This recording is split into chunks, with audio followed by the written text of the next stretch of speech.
April, May, it felt like felt absolutely catastrophic. There were when we were talking about commercial real estate assets, people were talking about there was not even a bid. There was no way to make a mark because it just wasn't even happening. Nothing was moving. As we close out the year, is there a greater sense of where the marks are on commercial real estate assets, say in the city center, or do we still need time to really appreciate how things are going to shake out? Yeah, Joe, I think, we definitely need a couple more months to see how this is going to shake out because the biggest variable for how the workforce is going to come back is the vaccine. Right. And we still haven't had a widespread vaccine, which we won't know what percentage of the workforce goes back full-time, what percentage goes back on a hybrid schedule, partially working from home, partially being in office, and which positions are permanently held remotely. So until that happens, I think we're still in a holding pattern, to be honest. Yeah, I mean, and the fallout, Pierre, I mean, obviously I'm in New York City, and, you walk around this city and you see not only the office buildings empty, but a lot of the retail spaces and the restaurant spaces are empty now.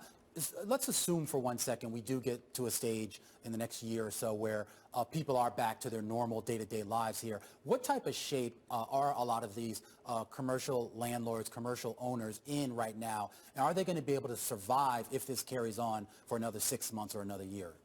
It's funny, when we were on the show together a year ago talking about the retail market, and we were talking about how retail was struggling then. The pandemic certainly not helping that issue, right? And the problem that we're going to be encountering is that, for how long can landlords sustain, zero cash flow coming from those retail spaces? The one positive note that could be coming out of this is that it could bring retail rents down significantly, thus opening the door back for mom and pop and small businesses to take on retail space as opposed to major national retail chains. But I think for certain that, unless that happens, you're going to be in a precarious position with respect to, landlords carrying their debt service with going such a prolonged period of time with no cash flow coming from the retail space. This was always a question. I mean, when Manhattan, for example, has gone through periods of vacancies and even during good economic times. And one of the things that people point out is that, well, landlords don't want to offer rent concessions because the upside of getting someone at a whole rent or maybe a doing REIT or maybe a bank is very high. And so you hold out for that. Are there definitely going to be concessions in a meaningful sense ultimately, or will landlords still try to eventually make the bet that at some point the tourists all come back and we get normalcy and that they don't want to lock in for years and years at some sub-market rate? I'm seeing the whole spectrum. Conventional wisdom would lead you to believe that concessions are inevitable and they have to take place. I mean, we're sitting here in Midtown and I'm a couple blocks away from you guys, and we're at 10-20% capacity of the workforce, probably closer to 10. So how can concessions not be given? Now, ironically enough, in representing a number of landlords and tenants throughout this crisis, I've seen all different reactions. A number of landlords have taken the position that you have a lease, you have to pay your rent, and if you don't pay your rent, leave. And that's why we've seen a huge increase in vacancies in the retail and restaurant sectors in the last several months. And from my perspective, it's mind-boggling because, take a restaurant tenant, for example. What new restaurant owners are going to come into New York City in the next, 12 to 24 months and say, hey, let's start a restaurant in the middle of a pandemic and take on space and invest hundreds of thousands of dollars in building it out and creating a restaurant.